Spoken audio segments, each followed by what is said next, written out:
इस बैग को देखिए और मुझे बताइए कि इस बैग को खरीदने के लिए आप कितने पैसे दोगे। हाँ, ये बैग फटा हुआ है, लेकिन सवाल ये है कि आप पैसे कितने दोगे। 500 रुपए भी नहीं।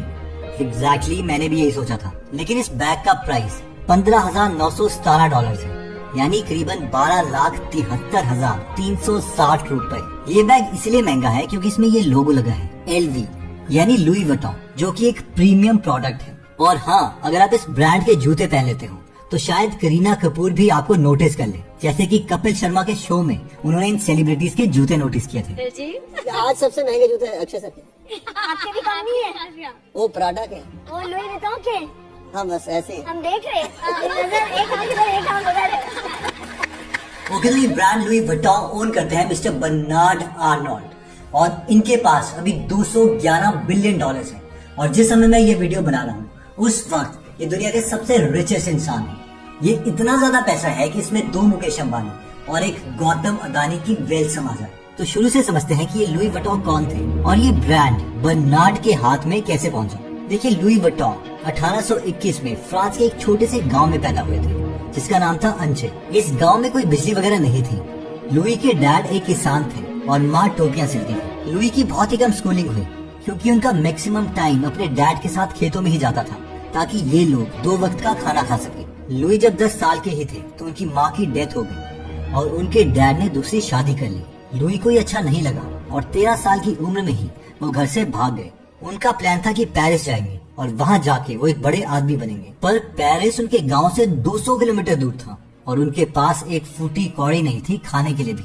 लुई को रास्ते में जो भी जॉब मिली वो करते रहे और एक बहुत अच्छी बात ये हुई कि एक कारीगर ने उन्हें नौकरी दे दी। वहाँ पर लुई ने लकड़ी, कपड़े और मेटल जैसी चीजों के साथ काम करना सीखा और इसी स्किल से लुई फ्यूचर में लुई वुइटन का पहला प्रोडक्ट बनाने वाले थे। लुई को फिर एक ग्रेट अपॉर्चुनिटी मिली। 1851 में एम्प्रेस ऑफ फ्रांस ने लुई को अपने ट्रैवल के लिए सूटकेस बनाने को दिया। लुई के लिए बहुत बड़ी बात थी कि उसे अमीर लोगों के साथ, रॉयल्टी के साथ काम करने का मौका मिला था। 33 की एज में मिस्टर लुई वुइटन ने शादी कर ली और पेरिस में उन्होंने एक दुकान खोली। उस वक्त पर मार्केट में 2 चीजें चल रही थी जिसका मिस्टर लुई वुइटन को बहुत फायदा हुआ। पहला था रेलवेज में तरक्की, जिसका मतलब था कि अब ज्यादा लोग रेलवेज में ट्रेवल करेंगे और अगर ज्यादा लोग रेलवेज में ट्रेवल करेंगे तो वो लुई वुइटन का सूटकेस भी यूज करेंगे। दूसरी चीज ये थी कि उस वक्त जितने भी सूटकेसेस थे वो ऊपर से डोम शेप के थे, यानी 2 सूटकेसेस को एक के ऊपर एक नहीं रखा जा सकता था। लेकिन मिस्टर लुई वुइटन के डिजाइन किए हुए सूट्स वो फ्लैट थे, यानी एक के ऊपर एक आप जितने चाहे सूटकेसेस रख सकते हैं, मीनिंग ट्रैवल में आसान। लुई के सूटकेसेस अब बहुत बिक रहे थे क्योंकि वो हाई क्वालिटी के भी थे। लेकिन फिर स्टार्ट हुई वर्ल्ड वॉर 1 और लुई को अपनी दुकान छोड़ के शेल्टर्स में छुपना पड़ा। जब 4 साल के बाद वो अपनी दुकान में आए तो सब कुछ खत्म हो चुका था, लेकिन लुई ने बिना टाइम वेस्ट किए नई लोकेशन में दुकान खोली जहां ज्यादा कस्टमर्स आ सकते थे और 70 साल की एज में उनकी डेथ हो गई। जी हाँ, लुई इस कंपनी को बस एक दुकान तक ही एक्सपैंड कर पाए थे। उसके बाद ये बिजनेस उनके बेटे जॉर्ज वुइटन के पास चला गया। लुई के एग्जिस्टिंग फ्लैट सूटकेस में एक और चीज जॉर्ज ने ऐड करी और वो था एक अनब्रेकेबल लॉक। और ये इसलिए था ताकि लोग ट्रेवल करते वक्त कीमती सामान भी ट्रेन से ले जा पाए और चोरों से ये सिक्योर रहे। जॉर्ज ने एक और चीज नोटिस की कि उस वक्त एक कोको शनेल नाम की लड़की नए नए लग्जरी प्रोडक्ट्स ला रही थी, जैसे कि परफ्यूम और हैंडबैग्स एक्सेट्रा। जॉर्ज ने सोचा कि क्यों ना सूटकेस के साथ साथ हम भी हैंडबैग्स बनाएं। फिर नोई, स्पीडी जैसे हैंडबैग्स LV ब्रांड ने तैयार किए। इसके अलावा LV का साइन भी जॉर्ज वुइटन ने ही तैयार किया था। अगर आपको कोको शनेल का नाम सुना सुना लग रहा है तो ये शनेल ब्रांड की मालकिन थी। इनकी भी बहुत अमेजिंग स्टोरी है और इस पर बुक भी लिखी जा चुकी है जो आप हिंदी में गीगल एप्लीकेशन पर पढ़ सकते हैं। कोको शनेल के अलावा यहाँ आपको 1200 से ज्यादा बुक समरीज मिलेगी जिन्हें आप हिंदी में सुन भी सकते हैं और पढ़ भी सकते हैं, जिसमें सिर्फ नॉन फिक्शनल लर्निंग वाली बुक्स हैं जैसे कि rich dad poor dad, Ikigai, Wabi Sabi, Doglapan etcetera. हम कोई लव स्टोरी वगैरह इसमें नहीं डालते, जिसका मतलब है कि ये हम अपनी फैमिली को भी सजेस्ट कर सकते हैं। तो इस ऐप को जरूर डाउनलोड करें एंड ट्रस्ट मी, गीगल आपका लाइफ लॉन्ग फ्रेंड रहेगा। इस ऐप का लिंक मैंने डिस्क्रिप्शन और फर्स्ट कमेंट में दे दिया है। Coming back to Louis Vuitton brand, 1936 में जॉर्ज वुइटन की भी डेथ हो गई और ये बिजनेस पास किया गया जॉर्ज के बेटे गैस्टन वुइटन को। उस वक्त वर्ल्ड वॉर 2 चल रही थी तो गैस्टन वुइटन को फैक्ट्री बंद करके छुपना पड़ा। लेकिन इन पर एलिगेशंस है कि बाद में इन्होंने अपना बिजनेस चलाने के लिए नाजी जर्मनी के साथ कोलैबोरेट किया और वर्ल्ड वॉर 2 के दौरान यानी पूरे 6 साल तक 1939 से 1945 तक वो अपना बिजनेस पेरिस की सबसे पॉश लोकेशन में चलाते रहे। कंपनी का स्टेटमेंट में ये कहना है कि अगर गैस्टोन उस वक्त ये ना करते तो ये ब्रांड कभी सरवाइव कर ही नहीं पाता। इसके बाद 1970 में गैस्टोन की भी डेथ हो गई और इस बिजनेस का कंट्रोल मिला गैस्टोन के दामाद हेनरी रैकमेयर को। हेनरी वटॉन फैमिली से अलग थे और उन्हें पहले से काफी बिजनेस एक्सपीरियंस था, इसलिए आते ही उन्होंने कंपनी को एक्सपैंड करना स्टार्ट कर दिया। उन्होंने बहुत सी कंट्रीज में इस बिजनेस को एक्सपैंड किया, इवन बहुत सी रिटेल शॉप्स खोली और कंपनी का आईपीओ करवाया, यानी इसे पब्लिक ले गए। आईपीओ से जो पैसे मिले उससे और ज्यादा कंपनी को एक्सपैंड करना स्टार्ट कर दिया। और ज्यादा एक्सपैंड करने के लिए लुई वुइटन ने दूसरी बड़ी लग्जरी अल्कोहल की कंपनी मोए हेनेसी के साथ कोलैबोरेट कर लिया और ये ब्रांड एलवी से LVMH बन गया, यानी लुई वुइटन मोए हेनेसी। अब हमें से मैक्सिमम लोगों को कंफ्यूजन ये होगी कि जो भी बात चल रही है वो मिस्टर लुई वुइटन और उनकी 3 जनरेशन की चल रही है, और ये बीच में मिस्टर बर्नार्ड जो कि दुनिया के सबसे रिचेस्ट आदमी है वो कहां से आ गए और लुई वुइटन इनका कहां से हो गया। और ये जो लुई वुइटन का ब्रांड इनके हाथ में आया है वो कोई बहुत शरीफियत से नहीं आया। ये ब्रांड इनके हाथ में कैसे आया, इसके लिए पहले हम समझते हैं कि मिस्टर बर्नार्ड एक्चुअल में है कौन। देखिए, बर्नार्ड आर्नोल्ड जब पैदा हुए थे तो लुई वुइटन की तरह वो गरीब नहीं थे। बर्नार्ड के डैड एक सिविल इंजीनियरिंग कंपनी चलाते थे जिसका नाम था फेरेट सेवेनियर, और उनकी मदर को प्यार था डायोर ब्रांड से। 1971 में बर्नार्ड ने फ्रांस के लीडिंग इंजीनियरिंग कॉलेज से अपनी ग्रेजुएशन कंप्लीट की और उसके बाद अपने डैड को कन्विंस किया कि वो दोनों मिलके रियल एस्टेट की कंपनी में फोकस करेंगे। बर्नार्ड के डैड इस चीज के लिए मान गए। बर्नार्ड एक बार अमेरिका काम से आए थे और टैक्सी वाले से बात कर रहे थे।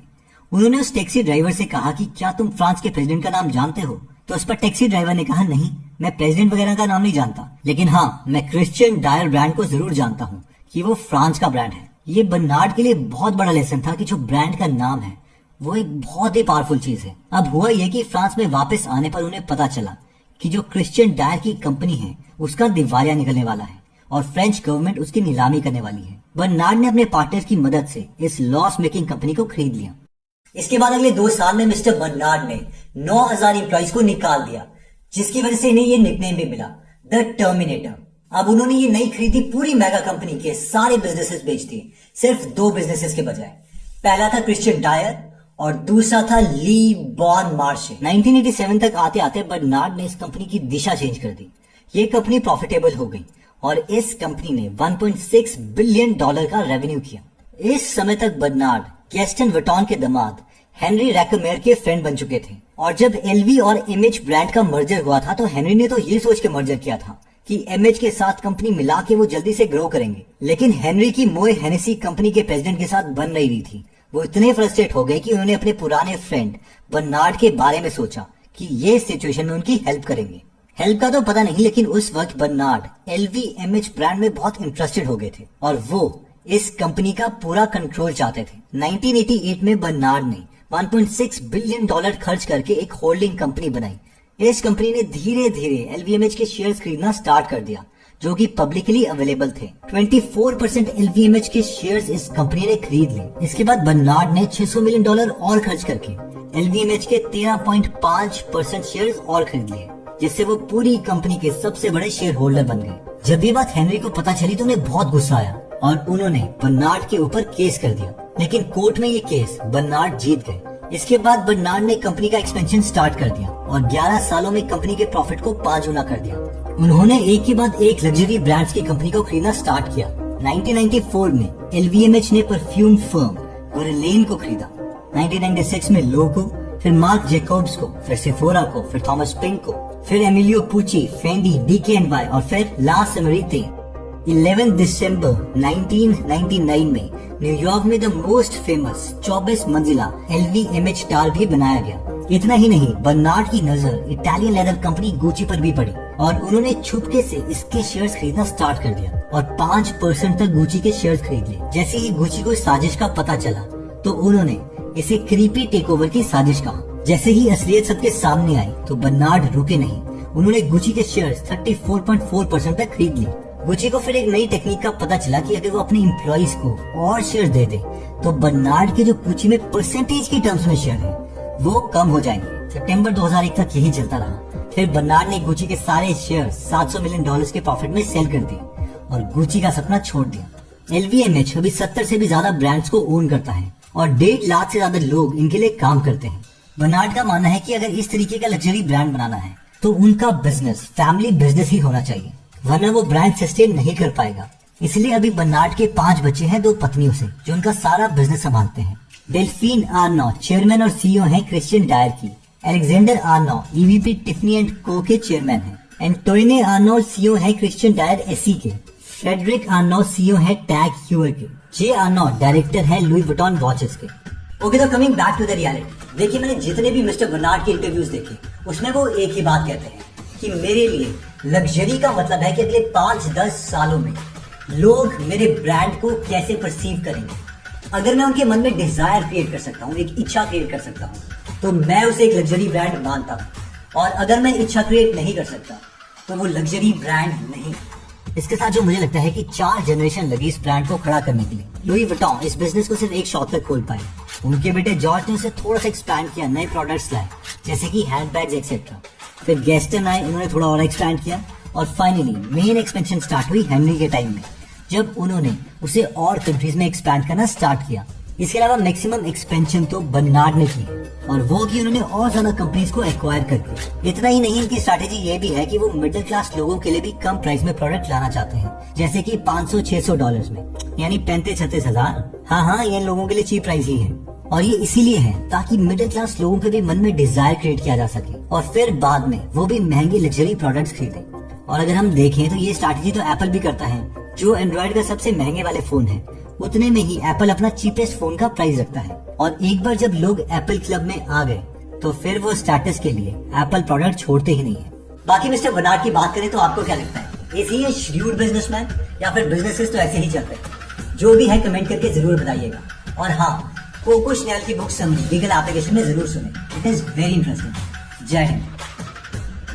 अगर आप हमारी वीडियोस मिस नहीं करना चाहते तो हमारा पेज लाइक करने के बाद 3 डॉट्स के बटन को प्रेस करके फॉलो के बटन को सिलेक्ट कीजिए, और फाइनली सी फर्स्ट के ऑप्शन को सिलेक्ट कर लीजिए। इससे आपको हमारी हर पोस्ट मिलती रहेगी। जय हिंद।